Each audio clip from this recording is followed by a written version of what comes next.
to just think about their executions properly. Oh, If yeah. they don't, there is a hard counter that's going to stop them from doing what they plan. Absolutely. And I think, considering we got to take the pros and cons from both of these team compositions. I would say Burmese Ghoul, very team fight oriented composition. I mean, you have a Veil. If he gets like an amazing ult, that's pretty much game over for the large part of it, unless the Akai doesn't get sucked in as well. However, for the side of Unique Devo, they've got a really, really interesting siege composition where they want to create that space. They want to harass you under the tower. They want to start pushing you out of the jungle. Now, we head on to the land of Dawn, ladies and gentlemen, and this is going to be game number 2. Burmese Ghouls, 1 game away from taking the series against Unique Devo.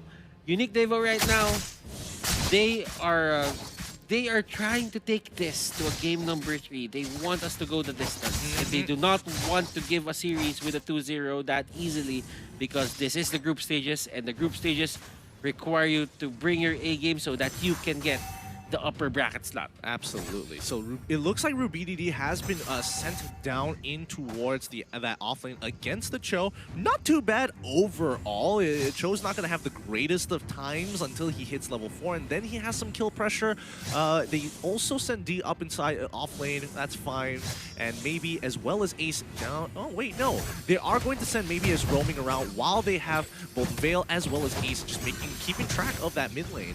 Sunset Lover here, not holding back on that aggression. He just wanted to get the minion.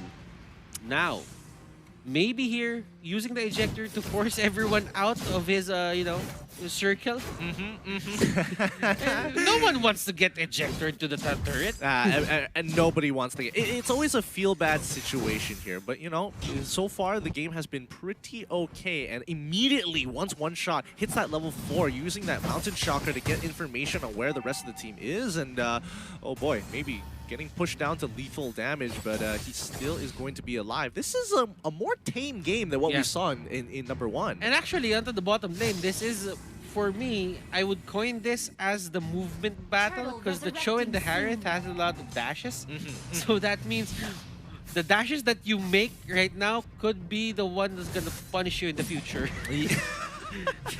Oh man, that sounded like a proverb. Absolutely, it really did. More so than I was expecting. Because honestly, it comes down to that execution and mechanical prowess here. As defender, oh boy, he is low. And Lil, he's in trouble as D getting some pretty good damage on him. He still has his ult still available. That Blaze Dust is not going to be enough. As Sabo going to be sieging them over. Can he find that pick? No, he cannot. But Kid is able to stop that feathered airstrike just in time. Maybe the only person to go down there. Sunset Lover, Way of the Dragon on top of RubyDD, but not enough damage just yet, even with a high and dry. And the turtle goes to the side here of Burmese Ghouls, and Ace having a field day. He is not contested in any way. Just looking at Unique Devo earlier, they really wanted that to secure that turtle for themselves as well. But you know what? One of the factors that you really have to look at there is their HP bars. Their HP bars is at 20%, 30%, and you wouldn't really want to dive against Lancelot at that, at that health level. Oh, absolutely. Yeah, that's for sure. And now maybe he gets caught out, but unfortunately Veil is able to try and counter it on top of him, gets ejected and dies at the same time. Maybe goes down as well. That's going to be 1 for 1, one shot. He does not want to get into this battle against RubyDD, especially without items, but Kid now in trouble. His defender looking to clean this up. Oh no! He misses that last auto, and that is going to be a kill opportunity absolutely missed. And good try there from defender, just being that aggressive Benedetta, trying to get the kill on the Veil. Kid there missing the knock up. If he, landed that in a way, that could have been the greatest punish for a defender. It would have been huge, absolutely huge. But I think, honestly, Kid did a pretty good job being able to react to that, having to use... I mean, he did have to blow his flicker at that point of time, which is a little unfortunate, a bit of waste of resources, but it is absolutely necessary as long as you are not giving those kills and free gold over. But once again, the team fight has started once more. Ace coming in with ult as well, able to pick up one. Sawo can't seem to get rid of Kid, who survives with a single sliver of HP. And defender here going in, trying to go for Ace. Ace here is the primary target for Defender, and that is going to be Lancelot going down. But for the trade with the Farsa, Defender still wants more. It's up against the Lapu Lapu, and he will bow out from that. Yeah, he will bow out, but the execute has been used. Sunset Lover, again, he is getting harassed, and whoa, my goodness, Ruby DD trying to make it work, but he totally forgot that he had the Purify, is able to get out of that way. The Dragon almost frame, pixel perfect there. Sunset Lover getting outplayed there. And the Zaman Force is just one of those skills where when it drops, you need to take down the Harriet, or you need to force out the Harriet out of that certain area. If you don't, it's either you go down or your turret goes down. Absolutely, and I think he was trying to buy as much time as possible under the turret to get that free damage to even out the life totals as well. So really great attempt coming in from Sunset Lover, but unfortunately, he would have gone out either way with the help of maybe coming in from the backside. But looking at the rest of the plays, it looks like Turtle is back up, and again, both of these teams, we saw this in game 1. Oh, Kid put down a 1 HP, and now maybe is going to go down as well. If he doesn't, but Kid comes back and makes sure he drops his ultimate to save that situation, netting them 2 kills in the process. That was the perfect hurricane dance coming out from Lil. He caught 2 people, but the problem was Vale was in the area. It hurts to admit it, but that's totally right. I mean, what can you do in these situations, especially had Kid just taken the recall, it would have been a completely different situation. Now, this is the question, Gideon. You had your moment of brilliance right there at that point, only to get stopped by 1 knockout. Yeah. He caught Ace, and it's really hard to catch that, or that's not with the Hurricane Dance. And he's about to do it again, maybe finally going down. Lil trading 1 for 1. Considering that they are losing a turret in a situation like that, not the worst, but Lil his efforts are going to go in vain with Sunset Lover also falling over to the side of Burmese Ghouls. It's not looking good coming in from this offlane side. Cho is getting absolutely punished. Yeah, you have to minimize the casualties, you have to minimize the losses. But right now, that was maximum loss for them. They lost the Akai, they lost the turret. Yeah, and they also lost purple buff in the process, and they. It's tough. Burmese Ghouls have full control over the bottom side of the map, and Unique just have to give it up every single time. And right now for Burmese Ghouls, I'm seeing them, you know, just take control over this top lane for sure, because the turtle is there, it's gonna spawn there, and at the same time, there is still a tier 1 turret on that side. Yeah, I mean, Fail once again finding another kill for himself there. Lil walking up, but again, he's got to be careful here. He can't die to maybe, but the rest of the team, especially with Ace so close by, he can make this happen. He gets a pretty good throw rush, and he goes in with a lethal execution as well to secure it, to secure the kill. Ooh, 1 shot.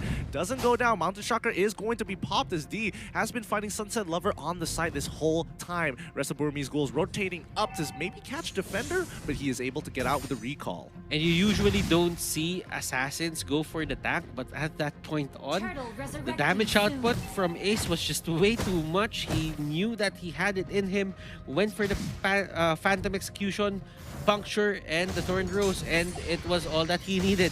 Yeah, and he's going to try and do it again. Once again, Defender coming in with Final Blow. Doesn't exactly connect too often. However, this is looking big. D with a big attack coming in with the ult as well. Gets quite a lot, but not enough to secure those kills. Harith as well jumps in pretty deep. BDD coming to clear it up with the help and a big flicker from the D himself. Sunset Lover on the run.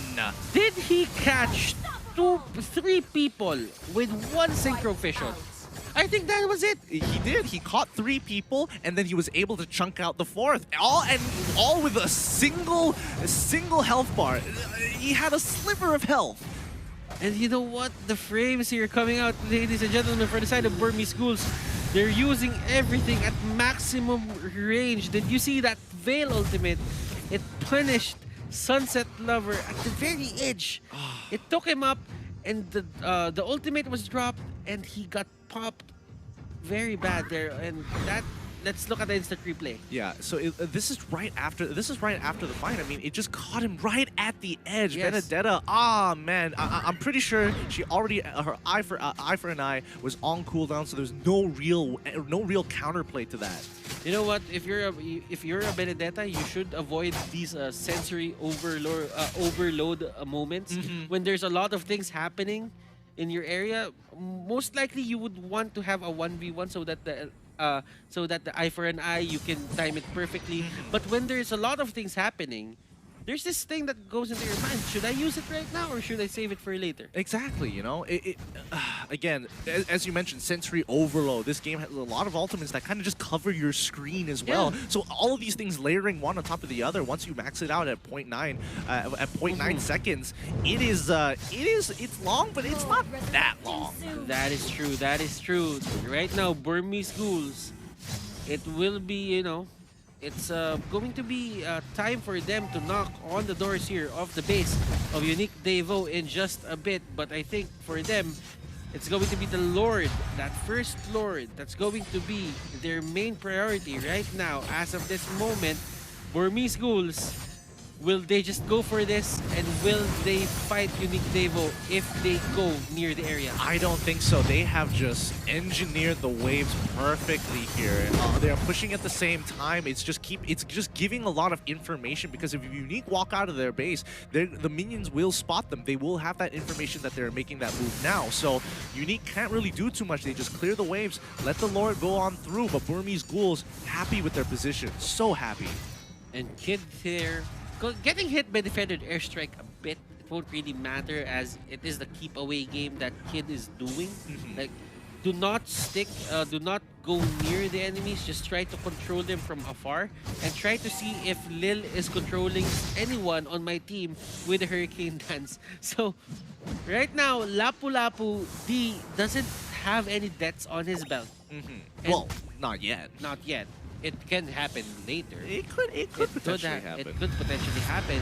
But right now, looking at it, he is going to dive and he's going to try to take down people here on the side of Unique Devo. Oh, Defender, he gets chunked out pretty heavily here, but now it's going to be the rest of the team. Lil, he's looking for the angle, but he's brought down to about half his HP. One shot gets absolutely destroyed by Lancelot, and the rest of the team is just going to walk and end this game absolutely clean and perfect. Burmese Ghouls have an even more convincing game too. Congratulations. Take me to the top, take it. Take me to the top, take me to the top, take me to the top.